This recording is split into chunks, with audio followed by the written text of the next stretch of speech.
बंदी छोड़ सतगुरु रामपाल जी परमेश्वर जी की जय हो।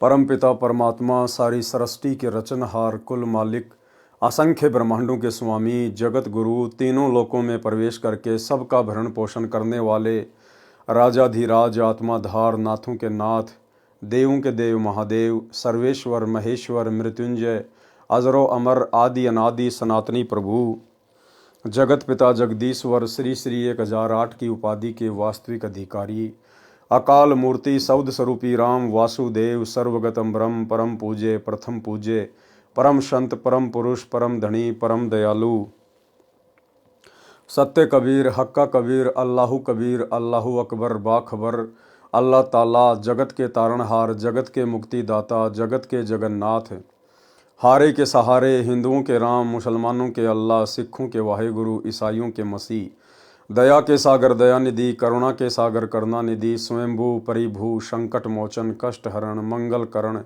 दुख भंजन अविगत कबीर निर्विकार निर्विषम परमात्मा अलय अलेख सतगुरु आदि अनादि सतगुरु असली मर्यादा पुरुषोत्तम असली राम असली कृष्ण असली घनश्याम असली मुरारी राजाओं के राजा महाराजाओं के महाराजा शहंशाहों के शहंशाह सम्राटों के सम्राट भगवानों के भगवान अल्लाहों के अल्लाह प्रभुओं के प्रभु मसीहाओं के मसीह सच्चे वाहेगुरु बाबाओं के बाबा पीरों के पीर सेठों के सेठ जगत सेठ सावड़सा सेठ सर्वगुण संपन्न अनंत कोटि कलाओं के स्वामी अनंत कोटि ब्रह्मांडों के नायक योगियों में महायोगी ध्यानियों में महाध्यानी सिद्धों में परम सिद्ध ज्ञानियों में तत्व ज्ञानी ब्रह्म ज्ञानी महाज्ञानी परम ज्ञानी सर्वश्रेष्ठ ज्ञानी विज्ञानी युवा कबीर समरथ कबीर असमवात अमित ओजा सच्चे रहनुमा करीम अल्लाह सुभान अल्लाह दुनिया के अंतिम पैगंबर 8 सितंबर 1951 से गांव धनाना जिला सोनीपत हरियाणा भारतवर्ष की पावन भूमि पे प्रकट रियल कल की भगवान श्री नारायण साकार हरि श्री बाबा साहेब शब्द स्वरूपी राम संत शिरोमणि सतगुरु रामपाल जी परमेश्वर जी के चरण कमल में सात संगति से जुड़े हुए देश विदेश से हम सभी सत्सेवक भाई बहनों का अनंत कोटि दंडवत प्रणाम। सत्साई भाई और बहनों, दया पूज्य गुरुदेव भगवान की सारी सृष्टि के रचयिता की सतगुरु रामपाल जी परमेश्वर जी की पूज्य गुरुदेव भगवान के विशेष आशीर्वाद से उनकी विशेष अनुकंपा से आप और हम सभी साध संगति से जुड़े हुए सत्सेवक भाई बहन उनके तत्व ज्ञान को आधार बनाकर दृढ़ता के साथ भक्ति मार्ग पर निरंतर आगे की ओर बढ़ रहे हैं। भाई और बहनों, कलयुग की बिचली पीढ़ी में साध संगतियों का नसीब होना आप और हमारे ऊपर परमेश्वर की विशेष रजा विशेष मेहर है। आप और हमारा भी कर्तव्य बनता है कि अब हम गुरु को परमेश्वर के रूप में मानकर जानकर पहचान कर अपना तन मन धन मन कर्म वचन से उनके चरण कमल में समर्पित करके दुनिया को अनदेखा करके और शतलोक में अपनी सुरती लगाएं, अर्थात मर्यादा शौपन में भी तोड़ने की ना सोचें और अपनी भक्ति को पूरा करें। तो भाई और बहनों, कबीर सागर के सरलार्थ के ऊपर वीडियो बनाने की श्रृंखला जारी है। पूज्य गुरुदेव जी के कर कमल से कबीर सागर के सरलार्थ के ऊपर आज हमारा ये 46वें नंबर का वीडियो है। हर एक वीडियो में गुरुदेव हमें कुछ न कुछ शिक्षा अवश्य उपलब्ध करवाते हैं। आज सिख धर्म के प्रवर्तक श्री नानक जी के ऊपर हमारा ये 3रे नंबर का वीडियो है और कबीर सागर के सरलार्थ का 46वें नंबर का वीडियो है। आज श्री नानक जी का जो वीडियो है वो कंप्लीट हो जाएगा। इस वीडियो में काफ़ी कुछ जानकारियाँ गुरुदेव भगवान ने आप और हमें उपलब्ध करवाई हैं। वीडियो देखते हैं। कबीर सागर का सरलार्थ पेज नंबर 414। बेई नदी में प्रवेश।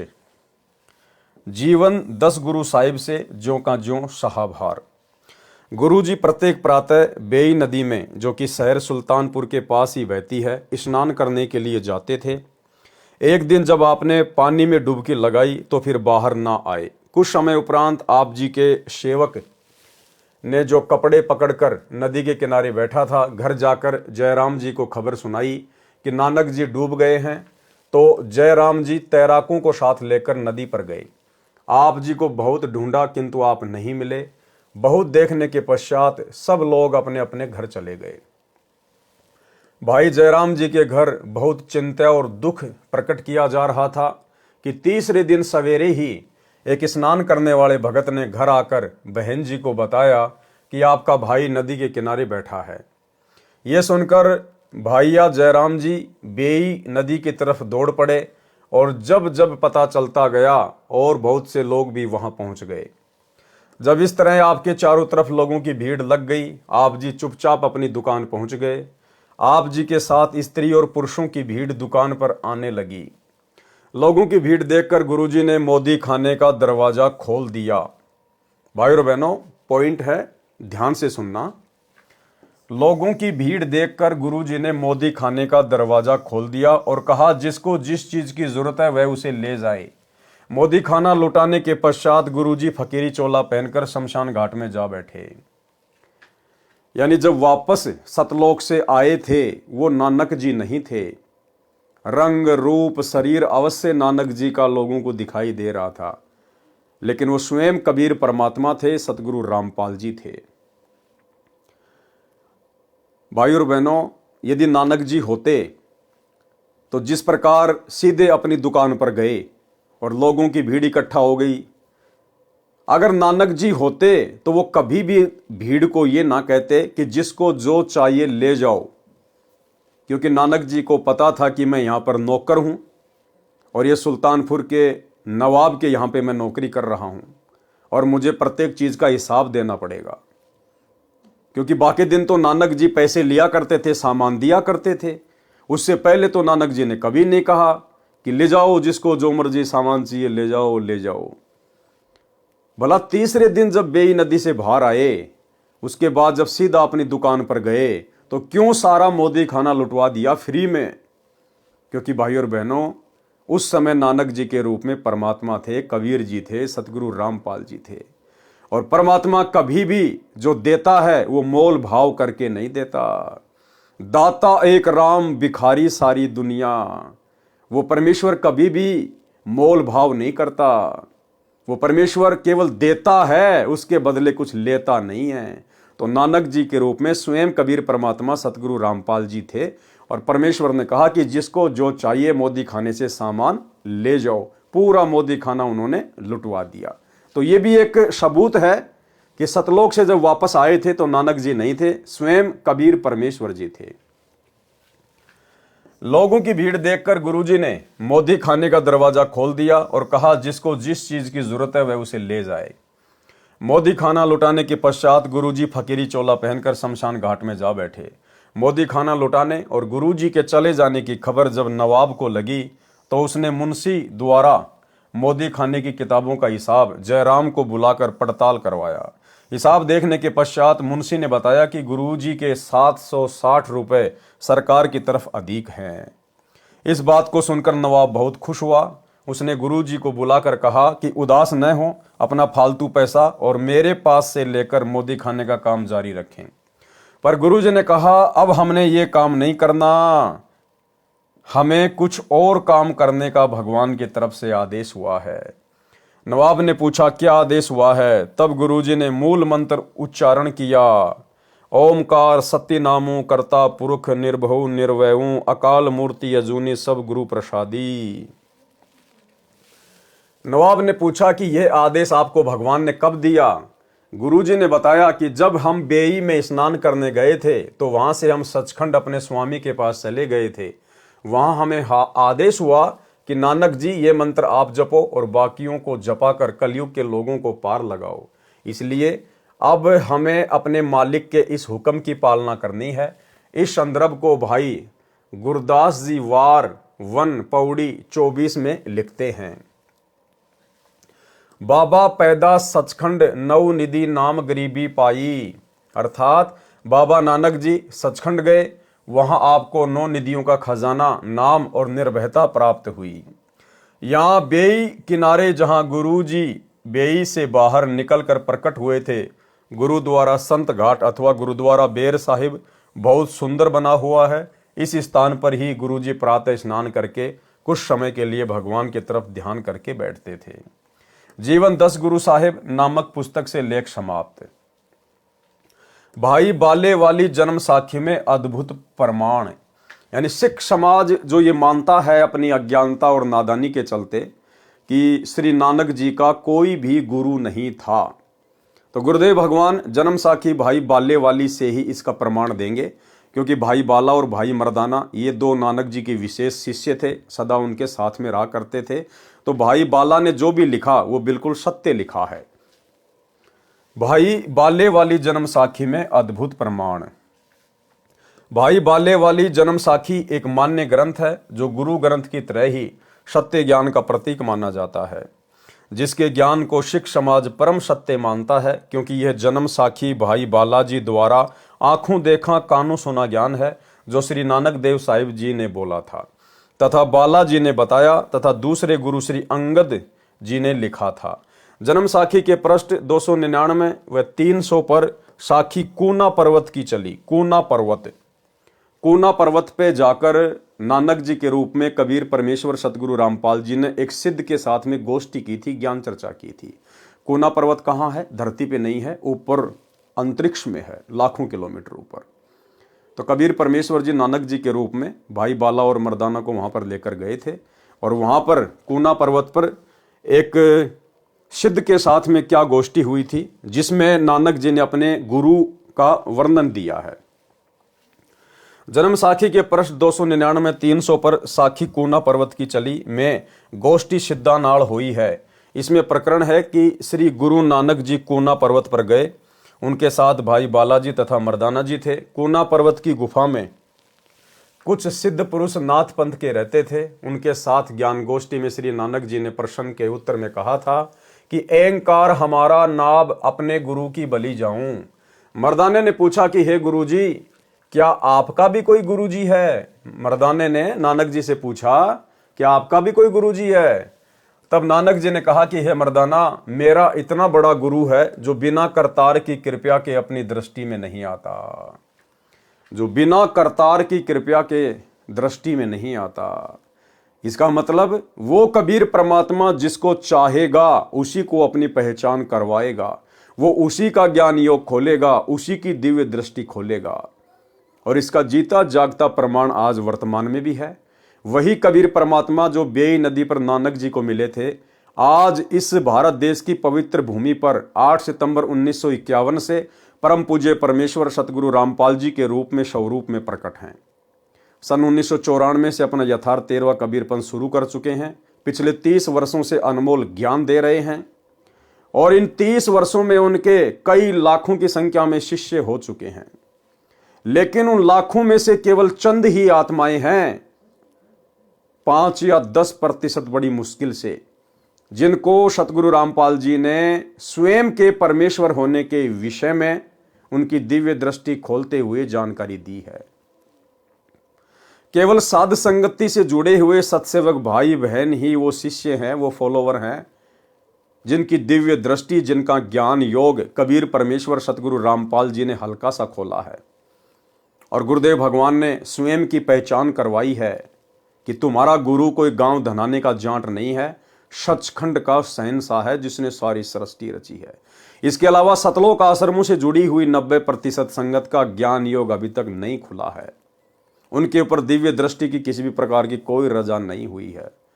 वे आत्माएं आज भी अपने गुरु को केवल एक गुरु मानती है, संत मानती है, कबीर जी का अवतार मानती है, और कबीर मानती है एक कागज के टुकड़े को, दाढ़ी मूंछ वाली कबीर जी की समझे जाने वाली नकली फोटो को, बनावटी फोटो को, और प्रतिवर्ष जून के महीने में उस फोटो को भगवान मानकर उसका कबीर प्रकट दिवस मनाती है। तो नानक जी यहाँ क्या कह रहे हैं कि वो करतार जिसकी दृष्टि खोलता है भाई वही समझ पाता है। तब नानक जी ने कहा कि हे मर्दाना, मेरा इतना बड़ा गुरु है जो बिना करतार की कृपा के अपनी दृष्टि में नहीं आता। इससे आगे साखी और चली, मीना पर्वत चले। तब मर्दाने ने पूछा कि हे गुरुजी, हम तो आपके साथ ही रहे हैं, आप जी को वह गुरुजी कब मिला था?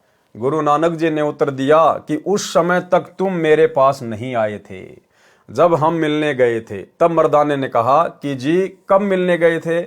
तब श्री नानक जी ने कहा कि जब सुल्तानपुर में बेई नदी में डुबकी लगाई थी तब 3 दिन उसी के साथ रहे थे। हे मर्दाना, भाई बाला जानता है, हे मर्दाना, ऐसा गुरु है जिसकी सत्ता संपूर्ण संसार में आश्रय दे रही है, उसको जिंदा बाबा कहते हैं।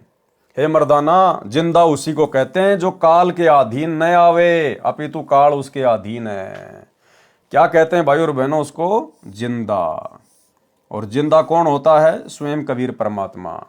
उसको जिंदा बाबा कहते हैं। हे मर्दाना, जिंदा उसी को कहते हैं जो काल के अधीन न आवे, अपितु काल उसके अधीन है। भाई और बहनों, आज सतगुरु रामपाल जी के रूप में हमें भी वही जिंदा बाबा मिला है। आज हम उसी जिंदा बाबा की शरण में हैं जो जिंदा बाबा बेई नदी पर श्री नानक जी को मिले थे और गांव छुडानी में श्री गरीबदास जी को मिले थे। और गरीबदास जी ने अपनी वाणी में असुर निकंदन रमेणी में कहा है कि सतगुरु दिल्ली मंडल आईसी, सूती धरणी सूम जगाईसी। सतगुरु दिल्ली मंडल में आएगा। कब कहा गरीबदास जी ने? 650 साल पहले अपने सदग्रंथ साहिब में। गुरुदेव ने वो वाणी हमें असुर निकंदन रमेणी में दी है लास्ट में। सतगुरु दिल्ली मंडल आईसी, सूती धरणी सूम जगाईसी, काग भूषण छत्तर के आगे, गंधर्व करत चलत है रागे। तो गरीबदास जी कह रहे हैं कि मुझे जो सतगुरु मिले थे जिंदा बाबा के रूप में, सतलोक से आए थे, छुडानी के खेतों में मुझे जो जिंदा बाबा मिले थे, जो मुझे सतगुरु मिले थे, तो गरीबदास जी कह रहे हैं कि आगे चलकर वही मेरा सतगुरु जो मुझे जिंदा बाबा के रूप में मिला था, वही दिल्ली मंडल में आएगा। सतगुरु दिल्ली मंडल आईसी, सूती धरणी सूम जगाईसी। तो आज दिल्ली मंडल में कौन आया भाई और बहनों? सतगुरु रामपाल जी आए 8 सितंबर 1951 को। तो कौन हुए सतगुरु रामपाल जी? गरीबदास जी के सतगुरु। गरीबदास जी के सतगुरु कौन थे? जिंदा बाबा। जिंदा बाबा कौन था? कबीर जी।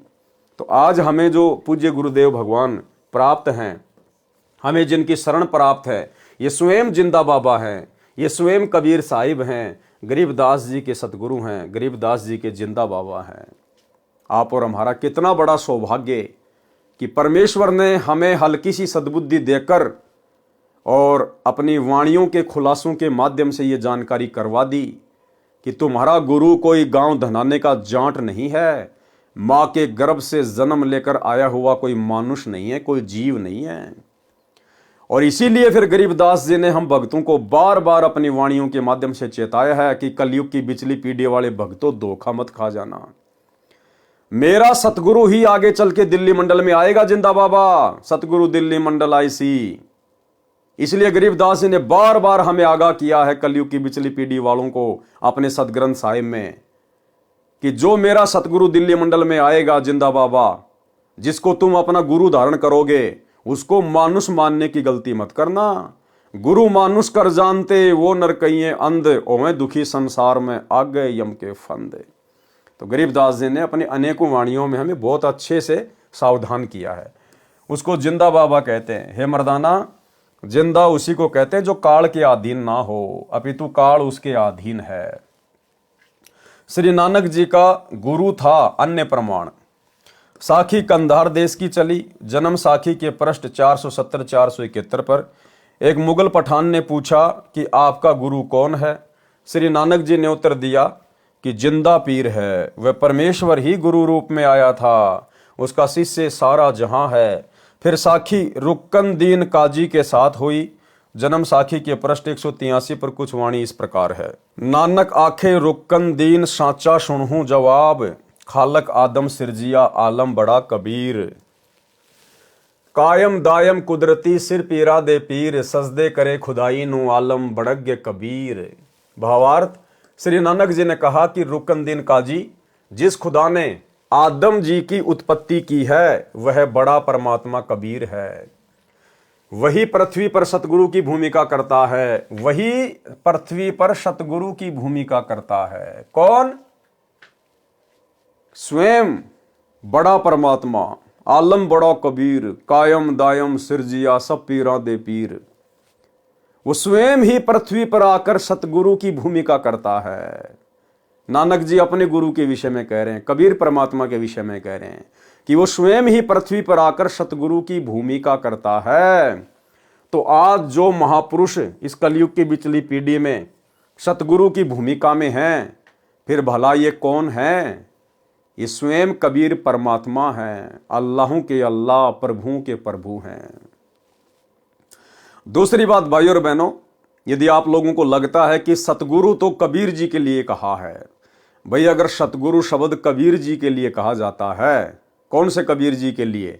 आप लोगों की नज़रों में वो कबीर जो 650 साल पहले आया था काशी के बनारस में, अगर उस कबीर के लिए सतगुरु शब्द का प्रयोग किया जाता है, तो फिर इन सतलोक आश्रमों से जुड़े हुए भगत भाई बहनों को अपने गुरुदेव सतगुरु रामपाल जी के नाम से पहले सतगुरु शब्द का प्रयोग नहीं करना चाहिए, क्योंकि सतगुरु तो केवल पूरी सृष्टि में एक समय में एक ही होता है। एक समय में धरती पे दो दो सतगुरु नहीं होते, केवल एक ही सतगुरु होता है, और वो सतगुरु स्वयं कबीर परमात्मा होता है। तो फिर आपके गुरु जी कौन हुए? सतगुरु रामपाल जी कौन हुए? आप अपने गुरुदेव के नाम से पहले सतगुरु शब्द लगाते हैं, और सतगुरु शब्द का अधिकारी केवल कबीर परमात्मा है, किसी और के नाम के आगे पीछे सतगुरु लग ही नहीं सकता। और भाई आप सतलोक आश्रम वालों के अनुसार यदि सतगुरु शब्द कबीर जी जो दाढ़ी मूछ वाले रूप में 650 साल पहले आए थे उन्हीं के नाम से पहले लगता है, तो फिर आप अपने गुरु को सतगुरु कहना छोड़ दीजिए, क्योंकि सतगुरु की भूमिका तो खुद कबीर परमात्मा ही करता है। दूसरा, आप जी अपने गुरुदेव को बंदी छोड़ बंदी छोड़ बंदी छोड़ कहते हैं। भाई बंदी छोड़ तो पूरी सृष्टि में एक ही है, वो है कबीर परमात्मा। फिर आप अपने गुरुदेव को बंदी छोड़ क्यों कहते हैं? क्या बंदी छोड़ भी दो हैं? अरे क्या भगवान भी दो हैं सृष्टि में? बंदी छोड़ एक ही है जो काल के बंधन से छुड़वा सकता है, स्वयं कबीर परमात्मा। और आप लोग यदि उस दाढ़ी मूछ वाली कागज की फोटो को बंदी छोड़ मानते हैं, तो फिर आप अपने गुरुजी के नाम से पहले बंदी छोड़ क्यों लगाते हैं? भाई आप तो दोगला आचरण कर रहे हैं, आप तो दो नावों की सवारी कर रहे हैं। तो भाई और बहनों, ये विशेष मेहर है गुरुदेव की, जो गुरुदेव ने हम साथ संगति से जुड़े हुए सत्सेवक भाई बहनों का ज्ञान योग खोला है। हमें गुरु और गोविंद में कोई अंतर नजर नहीं आ रहा है। परमात्मा भी कहते हैं गुरु और गोविंद दो नहीं भाई, जब तक दो समझेगा दो जग में जाई। गुरु को और परमात्मा को अलग अलग मानने वाला, कहते हैं वो दो जग में जाएगा, नरक में जाएगा, नरक में। वह ही पृथ्वी पर सतगुरु की भूमिका करता है, वह सिर पीरा दे पीर, यानी सब गुरुओं का सिरताज है। तो भाई आज हम अपने गुरु जी को क्या कहते हैं? जगत गुरु। जगत गुरु, जगत गुरु कौन होता है? सब गुरुओं का गुरु, जिससे बढ़कर कोई भी गुरु ना हो उसको कहते हैं जगत गुरु। यहां क्या कहा जा रहा है? वह सिर पीरा दे पीर, यानी सब गुरुओं का सिरताज है। सब गुरुओं का सिरताज कौन होता है? जगत गुरु, कबीर परमात्मा। सबसे उत्तम ज्ञान रखता है कौन? कबीर परमात्मा। आज पृथ्वी पर सबसे उत्तम ज्ञान किसके पास में है? केवल सतगुरु रामपाल जी परमेश्वर जी के पास। और एक ऑडियो में सतगुरु रामपाल जी परमेश्वर कह रहे हैं कि बच्चों, इस पूरी सृष्टि में इस दास के अलावा किसी को ज्ञान नहीं है। तो भाई पूरी सृष्टि में तो सतलोक आश्रम से जुड़े हुए भाई बहनों के अनुसार कबीर जी भी है, क्योंकि आप लोग अपने गुरु जी को तो कबीर जी मानते नहीं। आप तो कबीर उसको मानते हैं जो दाढ़ी मूछ वाला है। आप लोगों के अनुसार तो वो सतलोक में बैठा हुआ है। और गुरुदेव कह रहे हैं कि पूरी सृष्टि में इस दास के अलावा किसी को तत्व ज्ञान नहीं है। तो क्या भाई तुम्हारे उस कबीर को भी नहीं है क्या जो सतलोक में बैठा हुआ है? उसको भी नहीं है क्या? क्योंकि सारी सृष्टि में तो वो दाढ़ी मूछ वाला कबीर भी आ गया अगर कहीं बैठा है तो। फिर गुरु जी इतनी बड़ी बात क्यों कह रहे हैं कि सारी सृष्टि में इस दास के अलावा किसी को ज्ञान नहीं, तत्व ज्ञान नहीं? तो कौन कह सकता है ये बात है? ये बात कौन कह सकता है? स्वयं कबीर परमात्मा ही कह सकता है, क्योंकि कबीर परमात्मा ही अपने रूप रूपांतरण करते हुए इस पृथ्वी पर सतगुरु की भूमिका करते हैं। तो आज सतगुरु रामपाल जी स्वयं ही कबीर परमेश्वर हैं, इनके अलावा कहीं और कोई कबीर नहीं है। यह बात जिस दिन तुम्हारे समझ में आ जाएगी उस दिन तुम भगत बन गए पक्के। और बच्चों, कबीर साहब सारी सृष्टि के रचने वाले, सबके पालक, सबके उत्पत्ति करता, कर्म के लेख को मिटाने वाले परमपिता परमात्मा आपको प्राप्त हुए। सारी सृष्टि में दास के अतिरिक्त इस अध्यात्म ज्ञान के जानने वाला कोई नहीं। तो पुण्यात्माओं, बच्चों, आपको समर्थ परमात्मा और पूर्ण सतगुरु और कंप्लीट स्पिरिचुअल नॉलेज, संपूर्ण आध्यात्मिक ज्ञान प्राप्त है।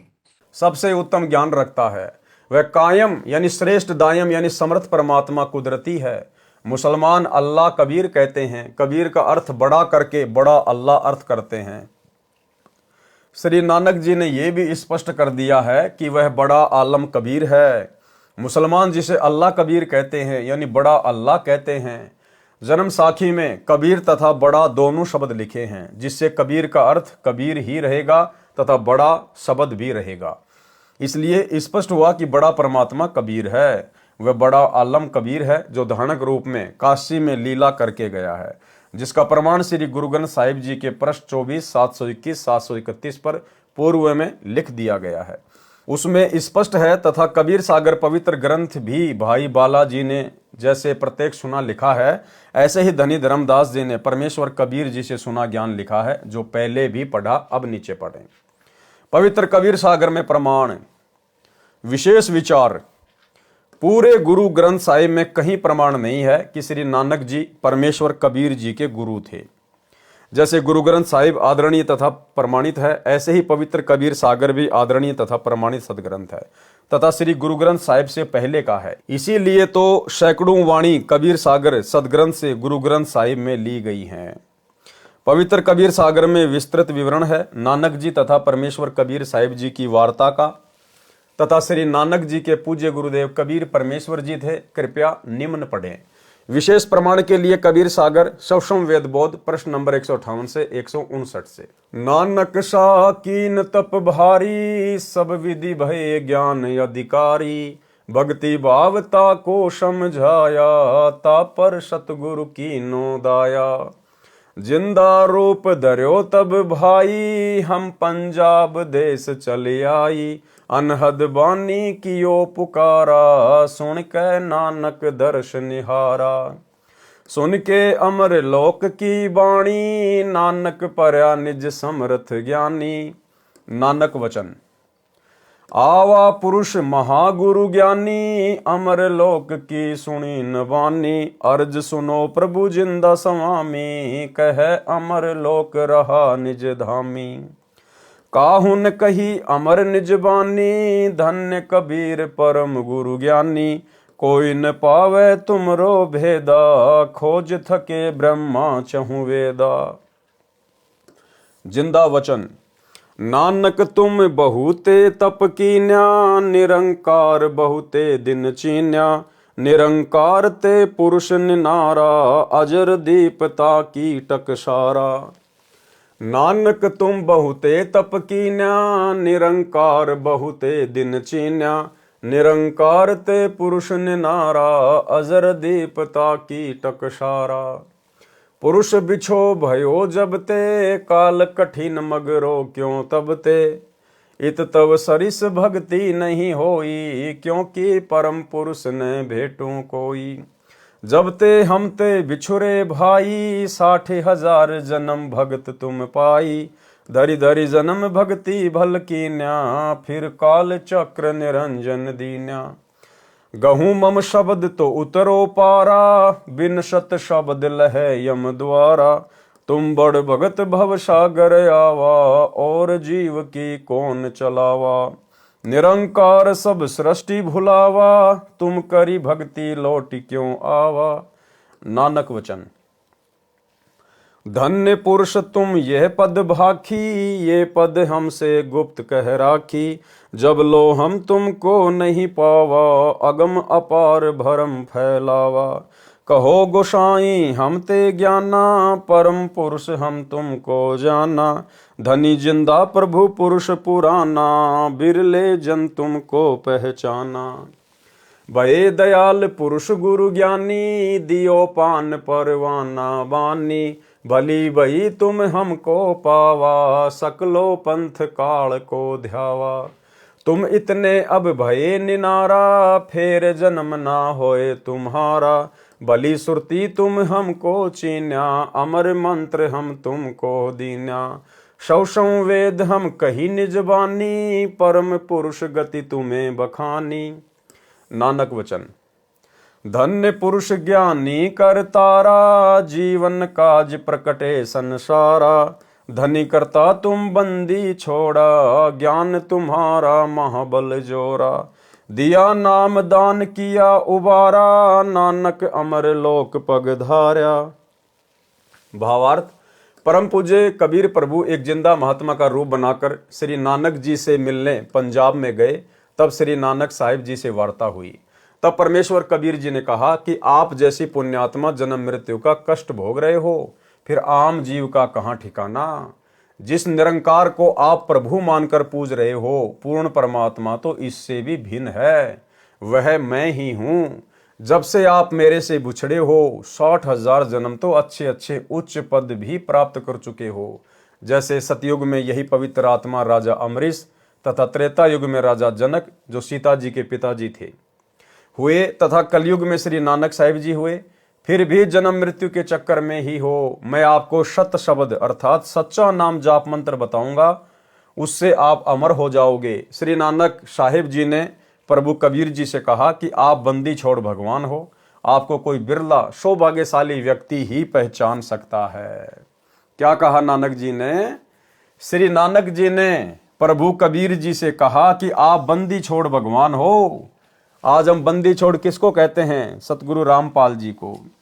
आप बंदी छोड़ भगवान हो, आपको कोई बिरला सौभाग्यशाली व्यक्ति ही पहचान सकता है। इसलिए भाई और बहनों, दास बार बार कहता है कि आज यदि धरती पर सतगुरु रामपाल जी को कबीर परमेश्वर जी के रूप में किसी ने जाना है, पहचाना है, उन्हें कोई कबीर मानकर वास्तव में इष्ट मानकर भक्ति कर रहा है, गीता अध्याय 3 श्लोक 13 के अनुसार उन्हें भोग लगा रहा है, तो केवल साध संगति से जुड़े हुए सत्सेवक भाई बहन हैं। ये सतगुरु रामपाल जी परमेश्वर जी का यथार्थ 13वां कबीर पंथ है। ये सतलोक के लिए भक्ति का ट्रेनिंग सेंटर है। स्पष्ट कर दिया यहां परमात्मा ने, आपको कोई बिरला सौभाग्यशाली व्यक्ति ही पहचान सकता है। तो ये सौभाग्य भाई और बहनों केवल हम साध संगत वाले भाई बहनों को प्राप्त है वर्तमान में। आगे तो हो सकता है बहुत सारी आत्माओं को हो जाएगा, लेकिन वर्तमान समय 2024 तक इस परीक्षा के समय में जो भक्तों की छटनी की जा रही है, इस पहले बैच की परीक्षा चल रही है। सन 1994 से 2014 तक परमात्मा ने जितनी भी आत्माओं को अपनी शरण में लिया, उनकी परीक्षा चल रही है। और इस परीक्षा में अभी तक तो केवल साथ संगति से जुड़े हुए भाई बहन ही पास हुए हैं। कबीर सागर के अध्याय अगम निगम बोध में प्रश्न नंबर 44 पर शब्द नानक वचन, वाह वाह कबीर गुरु पूरा है, पूरे गुरु की मैं बल जावा, जाका शकल जहूरा है। अधर दुलिच परे हैं गुरुअन के, शिव ब्रह्मा जहां सूरा है। श्वेत ध्वजा फरहात गुरुवन की, बाजत अनहद तूरा है। पूर्ण कबीर सकल घटदर से, हरदम हाल हजूरा है। नाम कबीर जपे बड़ भागी, नानक चरण को धूरा है। विशेष विवेचन, बाबा नानक जी ने उस कबीर जुलाहे काशी वाले को सत्यलोक यानी सचखंड में आंखों देखा, तथा फिर काशी में धानक जुलाहे का कार्य करते हुए, तथा बताया कि वही धानक रूप जुलाहा सतलोक में सत्य पुरुष रूप में भी रहता है, तथा यहां भी वही है। श्री नानक जी ने बचपन में श्री ब्रजलाल पांडे जी से गीता जी को समझा था। पूर्ण परमेश्वर कबीर जी के दर्शन के पश्चात उन्हीं से प्राप्त तत्व ज्ञान के आधार से उसी पांडे से गीता जी के 7 श्लोकों के विषय में पूछा। श्री ब्रजलाल पांडे निरुत्तर हो गया। अपनी बेइज्जती जानकर श्री नानक जी से ईर्ष्या करने लगा, तथा श्री नानक जी के माता पिता को तथा अन्य हिंदुओं को कहा कि श्री नानक तो अपने भगवानों का अपमान करता है, जिससे लोगों ने श्री नानक जी की बातों को ध्यान से नहीं सुना। वे 7 श्लोक निम्न हैं। कौन से हैं? श्री ब्रजलाल पांडे से श्री नानक जी ने पूछा, आप कहते हो कि गीता जी का ज्ञान श्री कृष्ण जी ने बोला, तथा श्री कृष्ण जी ही श्री विष्णु अवतार हैं। श्री विष्णु जी अजन्मा सर्वेश्वर अविनाशी हैं, इनके कोई माता पिता नहीं है। आप ये भी कहते हो कि रजगुण ब्रह्मा, सतगुण विष्णु तथा तमगुण शिव हैं, यही त्रिगुण माया है। परंतु गीता ज्ञानदाता प्रभु, पहला श्लोक कौन सा है? गीता अध्याय 2 श्लोक 12 में तथा अध्याय 4 श्लोक 5 में अपने आप को नाशवान कह रहा है कि मेरे तो जन्म तथा मृत्यु होते हैं, तथा अध्याय 15 श्लोक 4 तथा अध्याय 18 श्लोक 62 में गीता ज्ञानदाता प्रभु किसी अन्य परमेश्वर की शरण में जाने को कह रहा है, तथा उसी की साधना से सर्व सुख तथा पूर्ण मोक्ष संभव है। मैं गीता ज्ञानदाता भी उसी की शरण में हूं। गीता अध्याय 7 श्लोक 15 में गीता ज्ञानदाता प्रभु कह रहा है कि जिनका ज्ञान त्रिगुण माया के द्वारा हरा जा चुका है। भावार्थ है कि जो साधक तीनों गुणों रजगुण ब्रह्मा, सतगुण विष्णु तथा तमगुण शिव की पूजा करते हैं, इनसे ऊपर अन्य प्रभु की साधना नहीं करते, जिनकी बुद्धि इन्हीं तक सीमित है, वे तो राक्षस स्वभाव को धारण किए हुए मनुष्यों में नीच दूषित कर्म करने वाले मूर्ख मुझे भी नहीं बसते।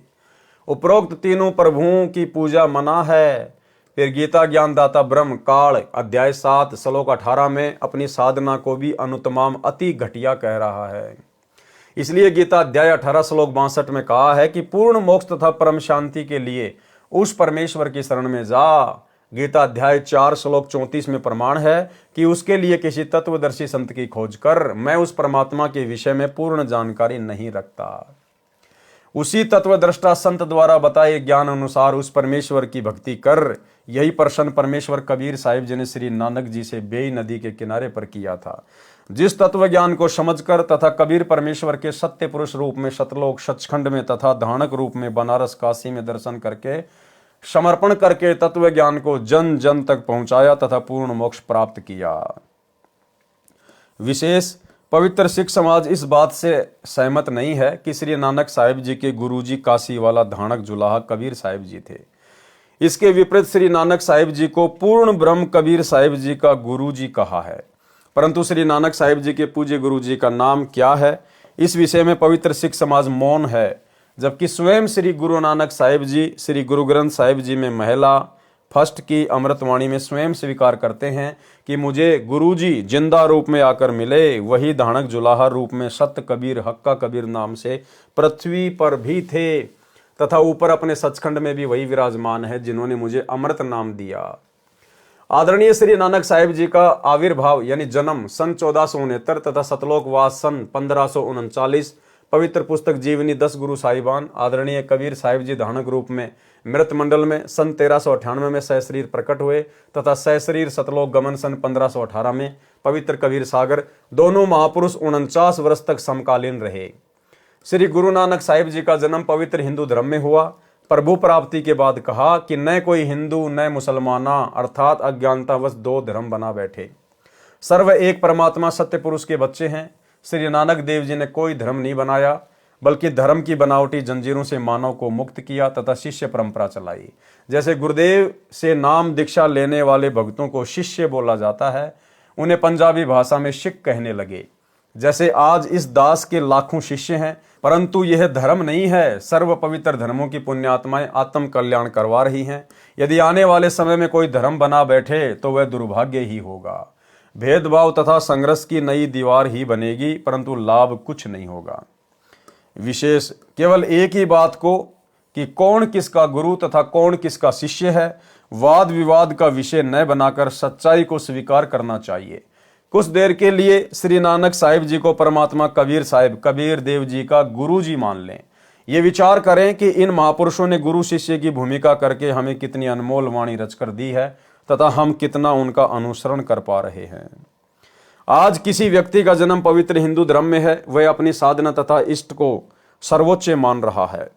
मृत्यु उपरांत उसी पुण्यात्मा का जन्म पवित्र सिख धर्म में हुआ तो फिर वह उसी साधना को उत्तम मानकर निश्चिंत हो जाएगा। फिर पवित्र मुसलमान धर्म में जन्म मिला तो उपरोक्त साधनाओं के विपरीत पूजा पर आरूढ़ होगा तथा फिर पवित्र ईसाई धर्म में जन्म हुआ तो केवल उसी पूजा पर आधारित हो जाएगा।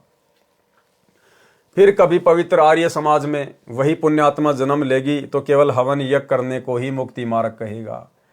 यदि वही पुण्यात्मा पवित्र जैन धर्म में पहुंचेगी तो हो सकता है निर्वस्त्र रहकर या मुख पर कपड़ा बांधकर नंगे पैरों चलना ही मुक्ति का अंतिम साधन होगा। उपरोक्त जन्म पूर्ण परमात्मा की भक्ति न मिलने तक होते रहेंगे, क्योंकि द्वापर युग तक अपने पूर्वज एक ही थे तथा वेदों अनुसार पूजा करते थे। अन्य धर्मों की स्थापना नहीं हुई थी। जब श्री गुरु गोविंद साहिब जी ने 5 प्यारों को चुना, उनमें से एक श्री दयाराम जी लाहौर के खत्री परिवार से हिंदू थे। श्री धर्मदास जी इंद्रप्रस्थ दिल्ली के जाट हिंदू थे। भाई मोहकम चंद जी छिबे हिंदू द्वारकावासी। भाई साहिब चंद जी नाई हिंदू बिदर निवासी। भाई हिम्मतमल जी झींवर हिंदू जगन्नाथपुरी उड़ीसा निवासी थे।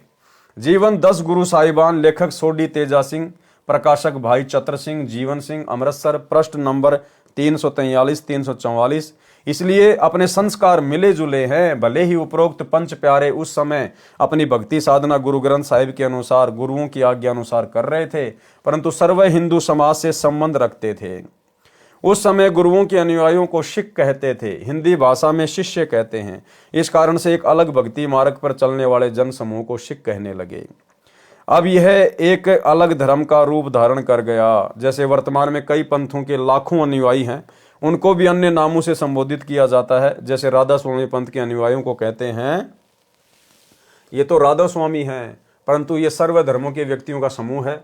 हो सकता है आने वाले समय में यह एक अलग धर्म का रूप धारण कर ले, परंतु वर्तमान में अधिकतर हिंदू समाज और सिख समाज के ही व्यक्ति हैं। जो व्यक्ति मांस आहार, मदिरा पान तथा अन्य नशीली वस्तु जैसे तंबाकू, बीड़ी, सिगरेट, हुक्का आदि में सेवन करता है तथा लूट कसोट, जीव हिंसा करता है तथा बहन बेटियों को बुरी नजर से देखता है, वह न तो हिंदू है, न मुसलमान, न सिख, न ईसाई।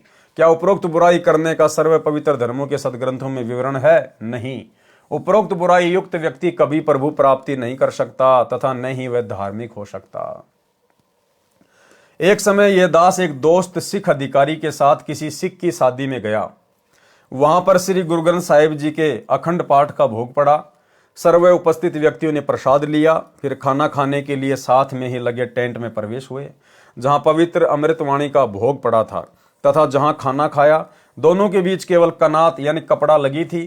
खाने को मांस तथा पीने को मदिरा सरेआम थी। जो पाठ कर रहे थे वे भी सर्वप्रथम उसी आहार को प्रेम पूर्वक कर रहे थे। इसलिए सर्वप्रथम हिंदू तो हिंदू बने मुसलमान, ईसाई बने ईसाई तथा सिख बने सिख।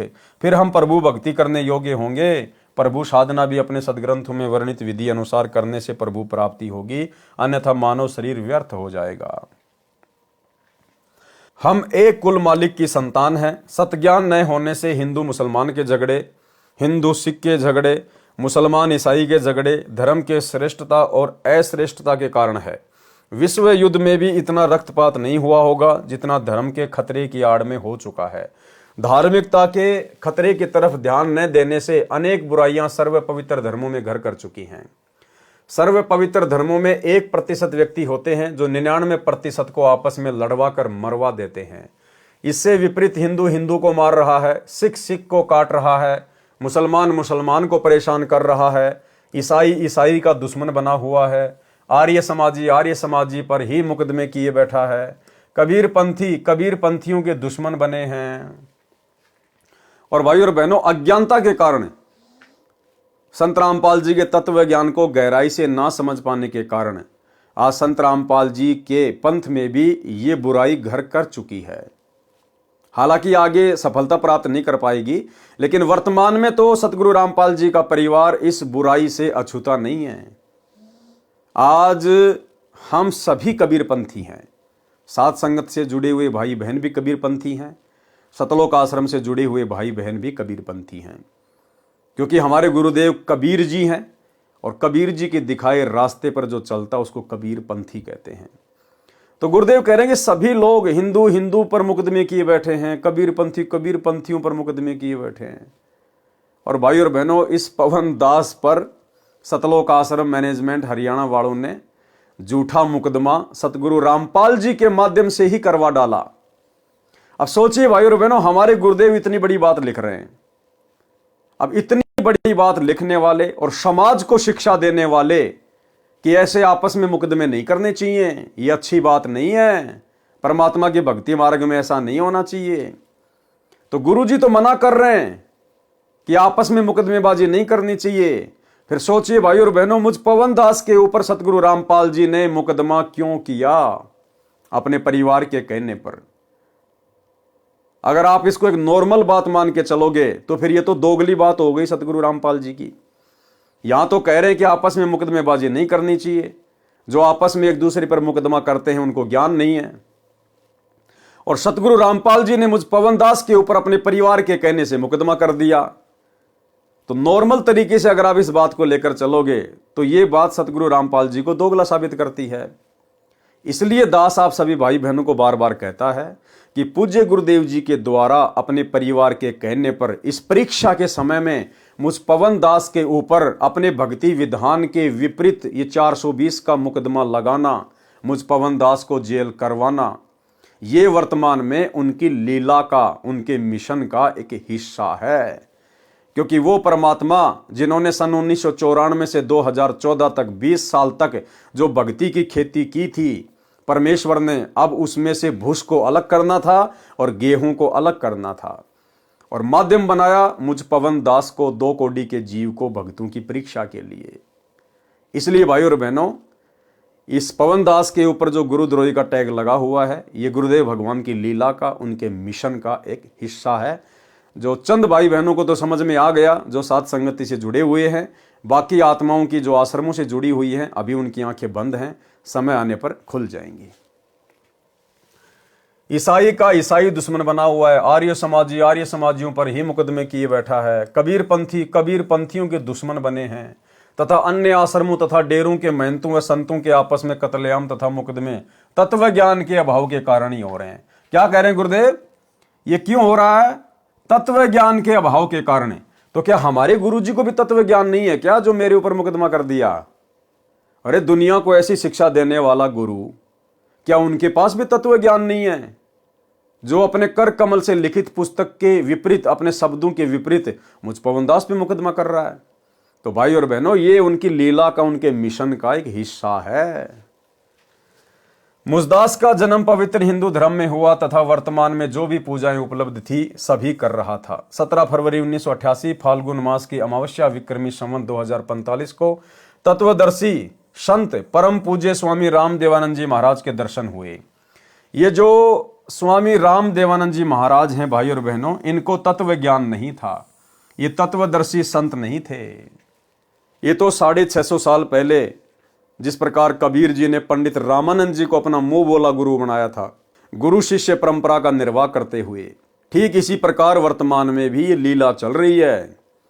धरती पर सतगुरु रामपाल जी के रूप में वही कबीर परमात्मा प्रकट है। और 17 फरवरी 1988 को आदरणीय गरीबदास जी के 12वें पंथ में सतगुरु रामपाल जी ने, अर्थात कबीर परमेश्वर जी ने, आदरणीय राम देवानंद जी को अपना मोह बोला गुरु धारण करके केवल गुरु शिष्य परंपरा का निर्वाह किया है। अन्यथा हमारे गुरुदेव स्वयं परमेश्वर हैं और परमेश्वर स्वयं ही तत्वदर्शी होता है। और एक समय में पृथ्वी पर एक ही तत्वदर्शी संत होता है, क्योंकि पूरी सृष्टि में कबीर जी के अलावा तत्वदर्शी संत की भूमिका कोई और नहीं निभा सकता। ये तो केवल अपने गुरु जी को महत्व दिया जा रहा है, क्योंकि भक्ति मार्ग में अपने गुरु को परमात्मा माना जाता है। परम पूज्य स्वामी राम देवानंद जी महाराज के दर्शन हुए। उन्होंने जब मुझे ये शास्त्र आधारित तत्व ज्ञान सुनाया, प्रथम बार ऐसा लगा जैसे किसी नास्तिक से मिलन हो गया और मन में आया कि ऐसे व्यक्ति के तो दर्शन भी व्यर्थ होते हैं। ऐसा क्यों कह रहे हैं गुरुदेव? क्योंकि जब सतगुरु रामपाल जी ये ज्ञान दे रहे हैं तो बहुत सारी आत्माओं के मन में इस प्रकार की बातें आती है शुरुआत में, जब उनके ज्ञान को सुनती हैं कि ये ज्ञान तो हमने आज से पहले कभी सुना ही नहीं। और फिर ना जाने वो गुरुदेव भगवान के विषय में क्या क्या सोचती हैं। नाप शनाप नास्तिक है, सनातन का दुश्मन है, हिंदू देवी देवताओं का दुश्मन है।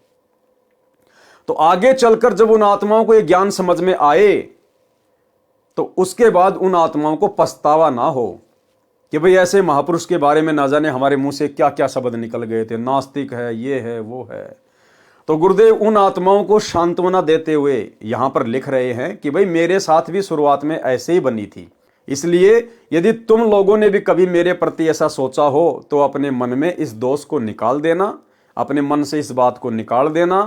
भाई ये ज्ञान ही ऐसा है, शुरुआत में जब इसको कोई सुनता है तो अटपटा सा ही लगता है, ताकि उन आत्माओं को थोड़ी शांति सी महसूस हो। ऐसे व्यक्ति के तो दर्शन भी व्यर्थ होते हैं जो हमारे देवी देवताओं ब्रह्मा विष्णु महेश तथा ब्रह्म से भी ऊपर कोई शक्ति बता रहा है। जब इस दास ने महाराज जी के द्वारा बताए शास्त्रों का अध्ययन उनकी पोल खोलने के लिए किया तो मेरी ही पोल खुल गई कि मैं सर्व साधना अपने ही पवित्र शास्त्रों, पवित्र गीता जी व पवित्र वेदों के विरुद्ध ही कर रहा था। अब दास की प्रार्थना है कि सर्व भगतजनों को एक बार अवश्य खेद होगा, परंतु उपरोक्त सदग्रंथों को प्रभु को साक्षी रखकर पुनः पढ़ें तथा मुझ दास के पास सर्व पवित्र धर्मों के सदग्रंथों के आधार पर वास्तविक भक्ति मार्ग है। निःशुल्क उपदेश प्राप्त करके अपना तथा अपने प्यारे परिवार का कल्याण करवाएं। जीव हमारी जाति है, मानव धर्म हमारा, हिंदू मुस्लिम सिख ईसाई धर्म नहीं कोई न्यारा। हिंदू मुस्लिम सिख ईसाई आपस में है भाई भाई, आर्य जैनी और बिश्नोई एक प्रभु के बच्चे सोई। कबीर खड़ा बाजार में सबकी मांगे खैर, ना काहू से दोस्ती ना काहू से बैर। अब देखो परमेश्वर तो क्या लिख रहे हैं अपने ज्ञान में, और वर्तमान में सतलोक आश्रम मैनेजमेंट हरियाणा के द्वारा क्या किया जा रहा है। गुरुदेव भगवान हमें क्या शिक्षा दे रहे हैं कि हिंदू मुस्लिम सिख ईसाई आपस में हम भाई भाई। बताओ, गुरुदेव ने तो सबको आपस में एक ही पिता की संतान बताया कि हिंदू मुस्लिम सिख ईसाई आपस में सब भाई भाई। और ये सतलोक आश्रम मैनेजमेंट हरियाणा अज्ञानता की पोटली। अभी बांग्लादेश में मुसलमानों के खिलाफ जिस प्रकार से बजरंग दल के द्वारा, विश्व हिंदू परिषद के द्वारा रैलियां निकाली गई कि हमारे हिंदू भाइयों को वहां दुखी किया जा रहा, परेशान किया जा रहा है, उन बजरंग दल वालों की रैलियों में उनका समर्थन करने के लिए मुसलमानों के विरोध में सतलोक आश्रम मैनेजमेंट हरियाणा से जुड़ी हुई मध्य प्रदेश की सीहोर जिले की संगत को वहां भेज दिया गया। वहां के कोऑर्डिनेटर, वहां की संगत हजारों की संख्या में मुसलमानों के विरोध में विरोध प्रदर्शन करने के लिए पहुंच गई। अखबारों में न्यूज आ रही है। भाई और बहनों, इसको कहते हैं अज्ञानता। इसको कहते हैं तत्वदर्शी संत की शरण में आने के बाद भी भेजे में गोबर भर के रखना। गोबर, अरे हमारे लिए तो सब हमारे भाई हैं। हम किसी का विरोध यहां कर ही नहीं सकते। हम तो केवल प्यार प्रेम से समझा सकते हैं। हम यहां किसी का विरोध कर ही नहीं सकते। संतों का काम विरोध का होता ही नहीं है। कबीर खड़ा बाजार में मांगे सबकी खैर, और ना काहू से दोस्ती ना काहू से बैर। और यहां गुरुदेव साफ कह रहे हैं हिंदू मुस्लिम सिख ईसाई आपस में सब भाई भाई। तो नालायकों, तुम अपने भाइयों का विरोध करोगे क्या? अरे भाइयों को समझाया जाता है, भाइयों का कभी विरोध नहीं किया जाता। तो ये मुसलमान भी आप और हमारे लिए उतने ही प्रिय हैं जितने हिंदू हमारे लिए प्रिय हैं, जितने जैनी और ईसाई हमारे लिए प्रिय हैं। ठीक है, वर्तमान में उनको ज्ञान नहीं है, तत्व ज्ञान नहीं है, नकली गुरुओं के द्वारा वो भ्रमित है, शास्त्रों के विरुद्ध साधना कर रहे हैं, जिस कारण से आपस में लड़ रहे हैं, झगड़ रहे हैं। लेकिन आप और हमें तो गुरुदेव ने ज्ञान दे दिया, मानव धर्मी बना दिया। और यदि हम भी एक दूसरे के विरोध में, यदि हम किसी का पक्ष लेके खड़े हो जाएंगे, तो फिर हम संत रामपाल जी के भगत तो जलती हुई आग में घी डालने का काम कर रहे हैं। तो भाई और बहनों, ये तत्व ज्ञान तो छोड़िए। संत रामपाल जी के 90% सतलोक आश्रम से जुड़े भगत भाई बहनों को अभी ज्ञान भी अच्छे से समझ में नहीं आया। इन लोगों को सामाजिक ज्ञान भी अच्छे से समझ में नहीं आया। तत्व ज्ञान तो बहुत दूर की बात है। इसीलिए तो गुरुदेव भगवान अपनी हिसार जेल से आने वाली ऑडियो में इन लोगों को बार बार डांटते हैं। वो अंतर्यामी परमात्मा इन लोगों के इसी प्रकार के कुकर्म देखकर इनको बार बार डांटते हैं कि अच्छे इंसान तो जगत वाले भी ऐसा नहीं करते जैसा तुम भगत कर रहे हो। यानी आम समाज में जो व्यक्ति पढ़ा लिखा है, जिस व्यक्ति को इस बात की जानकारी है, वो व्यक्ति भी किसी भी धर्म के विरोध में किसी का साथ नहीं देता। उनको भी पता है कि शैतान ने हमारे को बांट रखा है, हिंदू मुस्लिम सिख ईसाई हम सब एक ही हैं। तो जो अच्छे इंसान जो संसार में हैं, जगत में हैं, जो संत रामपाल जी के भगत भी नहीं हैं, वो लोग भी बजरंग दल वालों के पक्ष में जाके खड़े नहीं हुए मुसलमानों के विरोध में, और संत रामपाल जी के भगत मुसलमानों के विरोध में जाके खड़े हो गए। इसलिए तो गुरुदेव कह रहे हैं कि अच्छे इंसान जो जगत में है ना, वो भी ऐसा नहीं करते जैसा कि तुम भगत कर रहे हो। यानी गुरुदेव ने अपनी सतलोक आश्रमों से जुड़ी हुई लाखों की संगत को आम सामाजिक व्यक्तियों से भी नीचे गिरा हुआ साबित कर दिया, नीचे गिरा हुआ। सुनिए। विचार करना होगा कि हम कौन है, कहां से आए। आपस में खेचातानी रखते हो अभी भी भगत हो गए। अच्छे इंसान तो जगत वाले भी ना करते ऐसा जैसे भगत कर रही है। अच्छे इंसान तो जगत वाले भी ना करते ऐसा जैसे भगत कर रही है। अच्छे इंसान तो जगत वाले भी ना करते ऐसा जैसे भगत कर रही है। किसी को छोटी सी सेवा दे देते, कोऑर्डिनेटर बना दिया, वो ने सोचा मैं खुदा बन गया। अरे इतना शिक्षा तो पड़े। मजदूर बनो सीखो, मजदूर। और कई देखा है कि कोऑर्डिनेटर या जिसकी जो भी व्यवस्था लगाई जाए तो व्यवहार भी ठीक नहीं करते, धमकान लग जाते, फुरकान लग जाते। और कुछ ऐसी भी शिकायतें आई हैं जो बहन बेटियों के साथ गलत मैसेज भी डालते हैं, तो वो दुष्ट लोग ना तो कोऑर्डिनेटर के योग्य है ना वो भगत के योग्य। और कुछ ऐसी भी शिकायतें आई हैं जो बहन बेटियों के साथ गलत मैसेज भी डालते हैं, तो वो दुष्ट लोग ना तो कोऑर्डिनेटर के योग्य है ना वो भगत के योग्य। और कुछ ऐसी भी शिकायतें आई हैं जो बहन बेटियों के साथ गलत मैसेज भी डालते हैं, तो वो दुष्ट लोग ना तो कोऑर्डिनेटर के योग्य है ना वो भगत के योग्य। तो ऐसा तो संगत माई कुसंगत उपजेगी, और ऐसी कुसंगत होगी फिर हम रखेंगे नहीं उसको खेत में। किसान उस कुबाड़ को पाड़ कर खेत के बाहर फेंक देता है, तो उसको आप मिशन से निकाल दिया जाया करेगा। सुधर जाओ, एक के नहीं सुनी जाया करती, जो सामूहिक शिक्षा दी जाती है, अमल कर लो इन पे। कर्म बतेरे फोड़ लिए, इस ज्ञान का असर क्या हुआ? थोड़ा सा सुख होते हो फिर पक्के एजेंट काल के बन जाते हैं, बकवाद वही करनी, भगवान से दूर हो जाना। थोड़ा सा सुख होते हो फिर पक्के एजेंट काल के बन जाते हैं, बकवाद वही करनी, भगवान से दूर हो जाना। थोड़ा सा सुख होते हो फिर पक्के एजेंट काल के बन जाते हैं, बकवाद वही करनी, भगवान से दूर हो जाना। तो भाई और बहनों, आप और हमारा सौभाग्य कि गुरुदेव भगवान ने हमारा ज्ञान योग खोला, हमें गुरुदेव ने सद्बुद्धि दी। हम इस प्रकार के शैतानी प्रपंचों में नहीं पड़ते हैं, ज्ञान को आधार बना के अपनी भक्ति करते हैं, और बाकी संगत अपने कर्म फोड़ रही है कोऑर्डिनेटरों के पीछे लगकर। हिंदू मुस्लिम सिख ईसाई आपस में हैं भाई भाई, आर्य जैनी और बिश्नोई, एक प्रभु के बच्चे सोई। कबीरा खड़ा बाजार में सबकी मांगे खैर, ना कहूं से दोस्ती ना कहूं से बैर। शवसम वेद बोध पृष्ठ 160 से 162 पर सामान्य ज्ञान है। शवसम वेद बोध पृष्ठ 163 का सारांश। मृत्यु के समय जीव किस रास्ते से जाता है, उसके भविष्य का ज्ञान। अथ जीव के अंतकाल वाली वाणी। अंतकाल जब जीव को आवे, यथा कर्म तब दे ही पावे। यानी अंत समय में जैसा जिसने जो कर्म किए हैं, शुभ या अशुभ कर्म, उसी अनुसार से आगे वो शरीर धारण करता है। गुदा द्वार जब जीव निकासा, नरक खानी में ताको वासा। यानी जब किसी की मृत्यु होती है और उसकी आत्मा जब उसके गुदा द्वार से निकलती है, तो सीधा वो कहां जाता है? नरक में जाता है। गुदा द्वार से आत्मा निकलने की क्या पहचान है? जब आदमी का शरीर छूटता है, यमदूत उसे परेशान करते हैं, दुखी करते हैं, तो उसका लैट्रिन निकल जाता है, उसके कपड़े लैट्रिन से सन जाते हैं। यानी उसकी आत्मा यमदूतों ने मार मार के गुदा द्वार से निकाली है। ऐसा व्यक्ति सीधा नरक में ठोका जाता है, नरक में। गुदा द्वार जब जीव निकासा, नरक खानी में ताको वाशा। और भाई और बहनों, आपको ध्यान होगा, दास ने आज से 2-2.5 साल पहले वीडियो बनाया था। सतलोक आश्रम मैनेजमेंट हरियाणा से बिहार का स्टेट कोऑर्डिनेटर, उसकी गुदा द्वार से ही आत्मा बाहर निकली थी। गुदा द्वार से सीधा नरक में गया वो। बिहार का स्टेट कोऑर्डिनेटर, जिसकी बाथरूम में बैठे बैठे लैट्रिन करते करते जिसको हार्ट अटैक हुआ था, उसकी आत्मा गुदा द्वार से निकली और सीधा वो नरक में गया।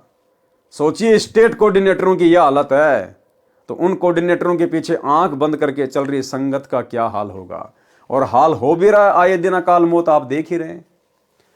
गुदा द्वार जब जीव निकासा, नरक खाने में ताको वाशा। गिरे नरक शीस बल जाई, ताही में पुनी रहे समाई। नाभि द्वार जो प्राण चलाना, जलचर योनि माही प्रकाटाना। नाभि द्वार से जिसके प्राण निकलते हैं, वो क्या बनता है? वो जल का जीव बनता है, मछली, मगरमच्छ वगैरह जो भी है। मूत्र द्वार कर जीव पयाना, पशु योनि तासु ठिकाना। और जिसकी आत्मा उसके मूत्र द्वार से निकलती है, यानी मरते समय जो पेशाब कर देता है भयभीत होकर यमदूतों से, तो कहते हैं मूत्र द्वार कर जीव पयाना, पशु योनि में ताकू ठिकाना। सीधा वो पशु योनि में जाता है। मुख द्वार ते जीव कडियावे, अन्न खाने में बासा पावे। और जिसकी आत्मा उसके मुख द्वार से निकलती है, मुख से कैसे निकलेगी? उसका मुंह फटा का फटा रह जाता है। मृत्यु के बाद जिस व्यक्ति का मुंह फटा हुआ है, तो समझो उसकी आत्मा उसके मुख द्वार से निकाली गई है। वो कहां जाएगा? अन्न खानी में।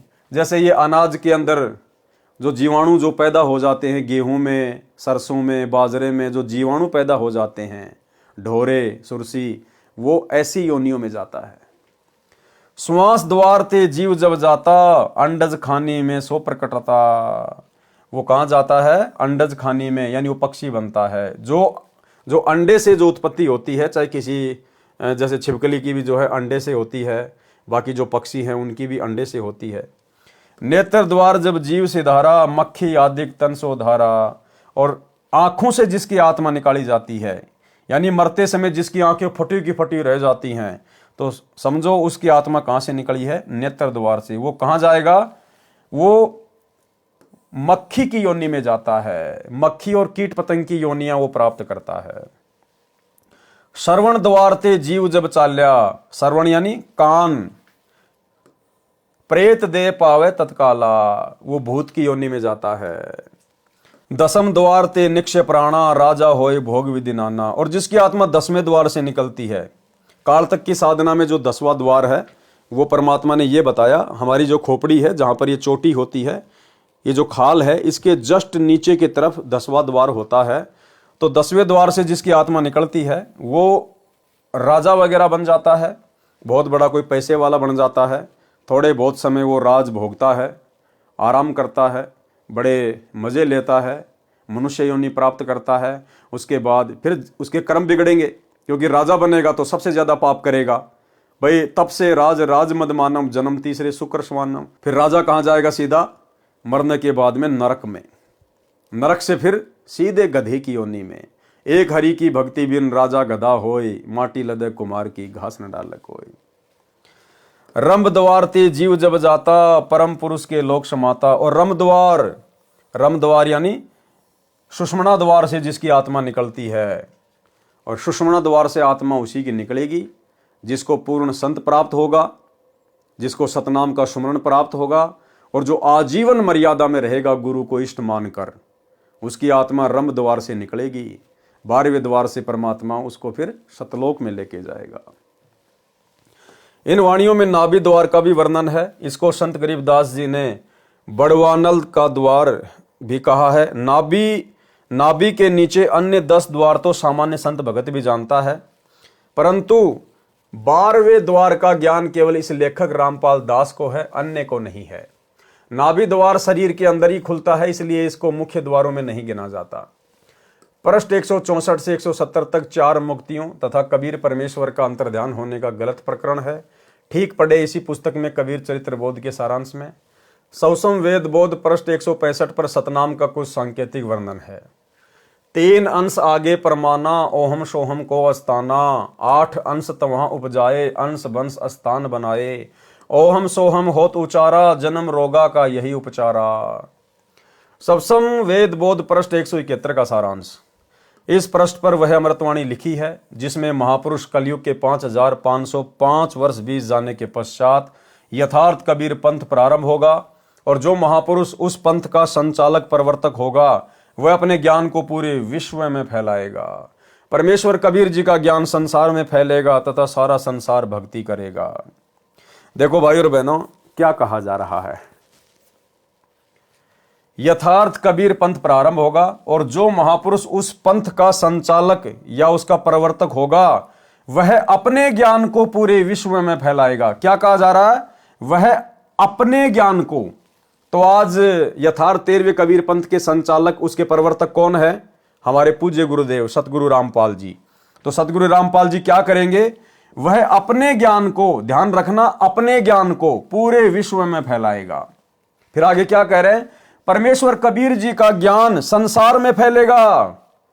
अरे भाई, वो तत्वदर्शी संत वो अपने ज्ञान को फैलाएगा या परमेश्वर कबीर जी के ज्ञान को फैलाएगा? यहां तो कहा जा रहा कि वह अपने ज्ञान को पूरे विश्व में फैलाएगा।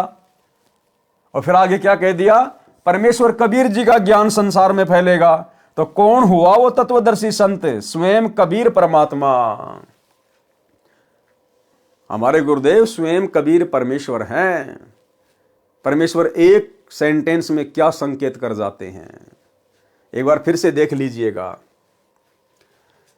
इस पृष्ठ पर वह अमृतवाणी लिखी है जिसमें महापुरुष कलयुग के 5505 वर्ष बीत जाने के पश्चात यथार्थ कबीर पंथ प्रारंभ होगा। तो यथार्थ कबीर पंथ प्रारंभ हो गया सन 1994 से। किसने किया? सतगुरु रामपाल जी ने। और जो महापुरुष उस पंथ का संचालक या प्रवर्तक होगा, तो कौन है उसके संचालक और प्रवर्तक? सतगुरु रामपाल जी। अब वो क्या करेगा? वह अपने ज्ञान को पूरे विश्व में फैलाएगा। वो प्रवर्तक क्या करेगा? अपने ज्ञान को पूरे विश्व में फैलाएगा। और आगे क्या कहा जा रहा है? परमेश्वर कबीर जी का ज्ञान पूरे संसार में फैलेगा। अरे भैया, उस प्रवर्तक का ज्ञान फैलेगा या कबीर जी का ज्ञान फैलेगा? तो भाई, चाहे उस प्रवर्तक का ज्ञान फैले, चाहे कबीर जी का ज्ञान फैले, बात एक ही है, क्योंकि वो प्रवर्तक खुद ही कबीर है। शवसम वेद बोध पृष्ठ 170 पर कुछ वाणी लिखी हैं।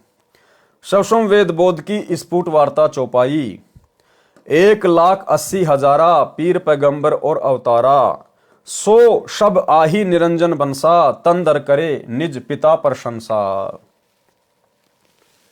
10 अवतार निरंजन केरे, राम कृष्ण सब माही बडेरे, पूर्ण आप निरंजन होई, या में फेर फार नहीं कोई। भावार्थ, जो मुसलमान धर्म में 1,80,000 पैगंबर माने गए हैं, हजरत मोहम्मद जी अंतिम नबी अर्थात पैगंबर माने गए हैं, ये तथा अन्य अवतार जो हिंदू धर्म में माने जाते हैं, ये सब के सब काल निरंजन के अंश थे और संसार में जन्म लेकर काल की महिमा बताकर काल के पंथ का प्रचार करने आए थे। हिंदू धर्म में 10 अवतार माने गए हैं। उनमें से मुख्य श्री रामचंद्र जी तथा श्री कृष्णचंद्र जी हैं। काल निरंजन इनमें सर्वशक्तिशाली है। कबीर परमेश्वर जी ने कहा है कि मैं जो कह रहा हूं इसमें कोई हेर फेर नहीं है, अर्थात ये सत्य है।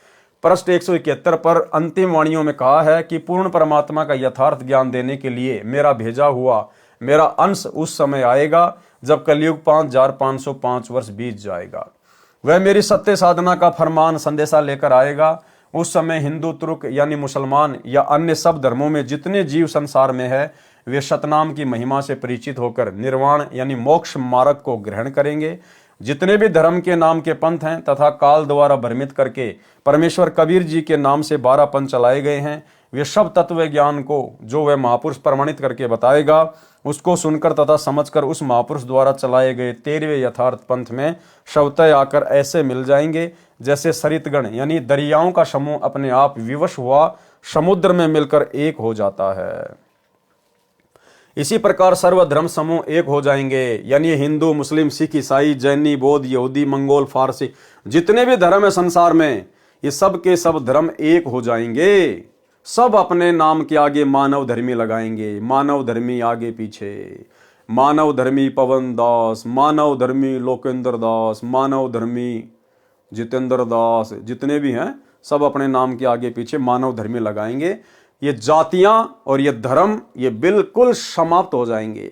लोगों को अपनी जाति और अपना धर्म बताने में शर्म आने लगेगी, शर्म, क्योंकि उस समय संत रामपाल जी का ज्ञान पूरे विश्व में फैल जाएगा और उनका जो नारा है वो जन जन की जुबान पे होगा। जीव हमारी जाति है, मानव धर्म हमारा, हिंदू, मुस्लिम, सिख, ईसाई धर्म नहीं कोई नारा। भाई, जब हम सभी का पिता धरती पे आया हुआ है सतगुरु रामपाल जी, तो बाप जब आएगा तो बच्चों को एक करके जाएगा, एक करके। शैतान ने तो वाट रखे हैं, लेकिन अब बाप आ चुका है शैतान का, तो शैतान का बाप मेरे भाई सबको एक करके जाएगा, सारी दीवारें, सारी जंजीरें मिटा जाएगा। इसी प्रकार सर्वधर्म समूह एक हो जाएंगे। जब तक वह निर्धारित समय नहीं आता 5505 वर्ष कलयुग का, तब तक मनुष्यों में छल कपट चतुराई करके कर्म खराब करना बना रहेगा। और जो ये ज्ञान मैं सप्तम वेद बोध में कह रहा हूं, ये भी निराधार लगेगा। जब वह समय आएगा, सब ही स्त्री पुरुष शुद्ध आचरण वाले होकर कपट चतुराई त्याग कर कबीर परमेश्वर जी की शरण प्राप्त करेंगे। कौन से कबीर परमेश्वर की? सतगुरु रामपाल जी की, क्योंकि शरण में तो इनके आना पड़ेगा, गुरु तो इनको बनाना पड़ेगा। तो कौन हुआ फिर कबीर? सब ही स्त्री पुरुष शुद्ध आचरण वाले होकर कपट चतुराई त्याग कर कबीर परमेश्वर की शरण प्राप्त करेंगे। जो धर्म के नाम पर भ्रमित करके काल द्वारा चलाए गए अनेकों पंथ हैं, ये सब फिर से एक हो जाएंगे। उस महापुरुष से सतनाम आदि सर्व मंत्रों की दीक्षा लेकर सब दीक्षित हंस सतलोक को जाएंगे। घर घर में मेरे ज्ञान की चर्चा होगी, कृपया पढ़े निम्न वाणियां। सप्तम वेद बोध पृष्ठ 171 से कुछ वाणियां। दोहा 5000 और 505 जब कलयुग बीत जाए, महापुरुष फरमान तब जग तारण को आए। भाई वो महापुरुष आज आ चुका है सतगुरु रामपाल जी के रूप में। हिंदू तुर्क आदिक सबे जेते जीव जिहान, सत्य नाम की साख गह पौवे पद निर्वाण। यथा सरित गण आप ही मिले सिंधु में धाये, सत सुकृत के मध्य तिमी सब ही पंथ समाये। जब लगी पूर्ण होए नहीं ठीके को तिथिवार, कपट चातुरी तब हिलो सब संवेद निर्धार। सब ही नारी नर शुद्ध तब जब ठीके का दिन आवंत, कपट चातुरी छोड़ के शरण कबीर गहंत। एक अनेक हो गयो पुनि अनेक हो एक, हंस चले सतलोक सब सत्य नाम की टेक। घर घर बोध विचार हो दुर्मति दूर बहाए, कलयुग में सब एक होई बरते सहज सुभाए। कहाँ उग्र कहाँ सुदर हो हर सब की भव भीर, सो समान समदृष्टि है समरथ सत्य कबीर। भावार्थ, परमेश्वर कबीर जी ने बताया है कि मेरी महिमा के ज्ञान की घर घर चर्चा चलेगी, सबकी दुर्मति समाप्त हो जाएगी, सब परमात्मा से डरने वाले होंगे। कोई शराब तमाकू मांस का सेवन नहीं करेगा, चोरी जारी व्यभिचार डाके डालना रिश्वत लेना पाप जानकर सब छोड़ देंगे, शुद्ध होकर सह स्वभाव से रहा करेंगे। माया जोड़ने की प्रवृत्ति समाप्त हो जाएगी। चाहे कोई डाकू हो, चाहे अन्य मलिन कर्म करने वाला व्यक्ति हो, वह सब बुरे कर्म त्याग कर उस पंथ में दीक्षा लेंगे। सब साधकों की भवपीर यानी सांसारिक कष्ट हरेगा, यानी सर्व दुख दूर करेगा। अब देखना भाई और बहनों आगे ध्यान से, उस पंथ का प्रवर्तक, कौन से पंथ का प्रवर्तक? 13वें कबीर पंथ का प्रवर्तक कौन है? सतगुरु रामपाल जी। उस पंथ का प्रवर्तक स्वयं कबीर परमेश्वर समान भक्ति शक्ति समर्थ होगा। उस पंथ का जो प्रवर्तक होगा, जो संचालक होगा 13वें कबीर पंथ का, वो क्या होगा? उस पंथ का प्रवर्तक स्वयं कबीर परमेश्वर समान भक्ति शक्ति समर्थ होगा। अब भाई कबीर परमेश्वर जी के समान यदि कोई दूसरा भक्ति और शक्ति से संपन्न हो गया तो फिर कबीर परमेश्वर जी के पास में क्या बच गया? उसके समान होने का मतलब उसके बराबर हो जाना। और वे भगवान के बराबर कौन हो सकता है? क्या किसी की औकात है जो परमात्मा के बराबर हो जाएगा? और यदि कोई परमात्मा के समान हो गया, परमात्मा के बराबर हो गया भक्ति में शक्ति में, तो फिर उस परमात्मा का मतलब क्या रह गया? फिर उसका औचित्य क्या रह गया? फिर तो दो परमात्मा हो गए बराबर के। तो ये बात क्यों कही जा रही है? गुरुदेव के द्वारा अपने आप को छुपाते हुए कि मेरे बच्चे मेरे तत्व ज्ञान को आधार बनाकर अब इतने बुद्धिमान हो चुके हैं कि मेरे इन संकेतों को समझ जाएंगे कि हमारे गुरुदेव स्वयं ही कबीर परमात्मा है। हमारी तुच्छ बुद्धि को देखते हुए, दुनिया वालों की तुच्छ बुद्धि को देखते हुए अपने आप को छुपा कर ये बातें कह रहे हैं कि उस 13वें पंथ का प्रवर्तक परमेश्वर कबीर जी के समान ही भक्ति और शक्ति में संपन्न होगा। भाई जो कबीर जी के समान ही भक्ति शक्ति में संपन्न हो गया तो फिर वो तो खुद ही कबीर बन गया। फिर उस कबीर का मतलब क्या रह गया यदि कोई और कबीर है तो यहां हमने समझना होगा हमारे गुरुदेव स्वयं ही कबीर परमात्मा है। उस पंथ का प्रवर्तक स्वयं कबीर परमेश्वर समान भक्ति शक्ति समर्थ होगा। सबको समान दृष्टि से देखेगा, यानी ऊंच नीच जाति आधार से किसी में अंतर नहीं करेगा। न राजा तथा रंक में कोई अंतर रहेगा। राजा भी अपने को जनता का सेवक मानकर अपना कर्तव्य करेगा तथा भक्ति को प्राथमिकता देकर जीवन सफल करने के उद्देश्य से कार्य करेगा। इस प्रकार सर्व संसार मोक्ष प्राप्ति का उद्देश्य लेकर जिया करेगा। सबका मोक्ष होगा। जो उस संत से दीक्षा लेकर आजीवन मर्यादा में रहकर भक्ति करेगा। सब संवेद बोध अध्याय का सारांश संपूर्ण हुआ। कबीर सागर के अध्याय सब संवेद बोध का सारांश संपूर्ण हुआ। सत्य साहेब। तो भाई और बहनों आज के वीडियो में केवल इतना ही। गुरुदेव भगवान के आशीर्वाद से धीरे धीरे हम कबीर सागर के सरलार्थ के ऊपर आगे बढ़ेंगे। तकरीबन आधे से ज़्यादा वीडियो कबीर सागर के सरलार्थ के ऊपर बन चुके हैं। आज हमारा ये 45वें नंबर का वीडियो था और दास के हिसाब से तकरीबन 20 वीडियो इसमें और बनेंगे क्योंकि 650 के ऊपर इसमें पेज हैं। तो लगभग 20 से 25 के आसपास वीडियो और बनेंगे। तो परमेश्वर ने मौका दिया है हमें अपने कर कमल से लिखित पुस्तकों के ऊपर अध्ययन जो हम उनके आशीर्वाद से कर रहे हैं। खुलासे तो उन्होंने कर ही रखे हैं, सरलार तो उन्होंने कर ही रखा है, लेकिन उन्हीं के द्वारा बख्शीश सद्बुद्धि आधार से हम उन्हीं के सत्प्रेरणा से कुछ और गुप्त रहस्य जो उन्होंने छुपा रखे हैं, जो वो कह नहीं सके, सार्वजनिक नहीं कर सके, आप और हमारी छोटी बुद्धि को देखते हुए कि कहीं उन बड़े बड़े रहस्यों को सुनकर इनके मन में गुरु के प्रति दोष पैदा ना हो जाए। तो गुरुदेव ने 2012 में ये पवित्र पुस्तक लिख दी, लेकिन इसको लिखकर छोड़ दिया क्योंकि उस समय हमारी बुद्धि गुरु को परमात्मा मानने में समर्थ नहीं थी, सक्षम नहीं थी। अब जब हम भक्तों की फाउंडेशन भरी जा चुकी है, हमारी नींव भरी जा चुकी है, तब परमेश्वर ने अब दास को प्रेरणा करके और इन पुस्तकों के ऊपर खुलासे शुरू करवाए हैं। तो एक एक करके गुरुदेव के आशीर्वाद से गुरुदेव से प्रार्थना करेंगे, विनती करेंगे कि मालिक हमें सेवा बख्शे, और सभी पुस्तकों के ऊपर जो मुख्य मुख्य पुस्तकें हैं सभी के ऊपर इसी प्रकार से खुलासे होंगे आने वाले समय में। तो आज के वीडियो में केवल इतना ही। कल रात्रि 8 बजे सभी भाई बहन फिर से लाइव जुड़िए। तब तक गुरुदेव भगवान हम सबको आज्ञा दें, इजाज़त दें, आशीर्वाद दें।